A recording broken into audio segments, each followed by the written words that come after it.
Alors on parle effectivement de luxe responsable, ce qui laisserait supposer qu'il y aurait peut-être un luxe irresponsable, ce qui me paraît donc une expression qui n'est pas forcément heureuse. De la même façon on parle de luxe durable. En fait, d'une façon générale, aujourd'hui on parle beaucoup d'éthique, de traçabilité, de transparence dans les métiers du luxe comme dans d'autres secteurs, et ce sont des questions qui sont très présentes et où les clients eux-mêmes sont aussi en attente de la part des marques d'informations concernant les produits. C'est dans ce contexte-là que le luxe responsable est aujourd'hui une des thématiques très en vue dans ces domaines.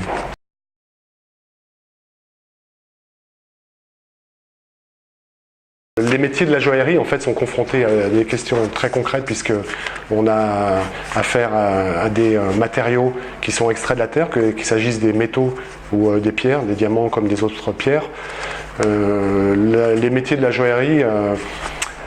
ont été confrontés à partir des années 2000 à des questions très précises concernant les diamants en particulier, avec la question des diamants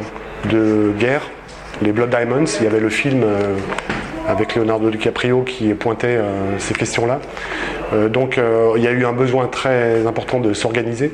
A été mis en place un process qui s'appelle le process de Kimberley. Et donc les marques ont essayé de s'organiser pour qu'on puisse assurer la traçabilité des pierres depuis la mine jusqu'au comptoir. À partir de là, d'autres organismes se sont mis en place et des normes ont été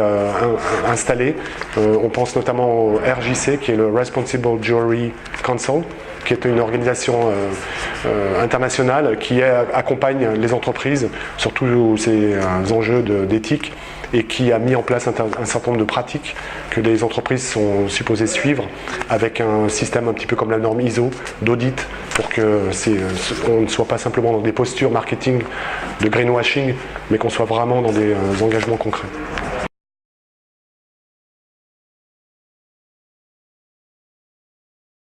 Les perles, c'est un domaine très intéressant, puisque dans l'univers de la joaillerie, de toutes les gemmes qui sont employées par les joailliers, la perle est la seule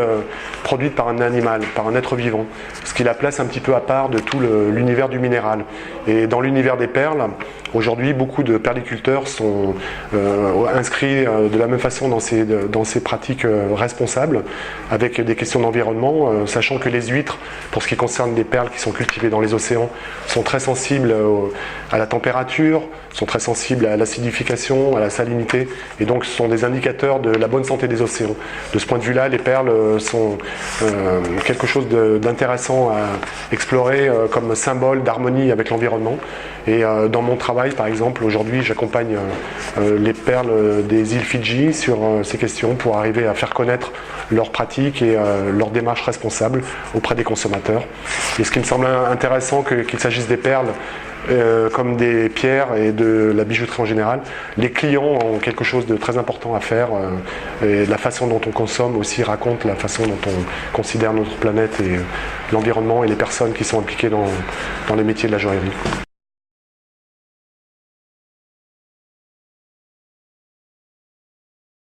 Alors ça pourrait devenir un argument positif pour les marques, et on pense qu'il y a certainement beaucoup de choses à raconter aux clients en termes de storytelling sur l'origine des matériaux, comment les gens sur place récoltent les perles, vont chercher les pierres dans les mines, qu'est-ce qui est fait avec l'argent dans les communautés, comment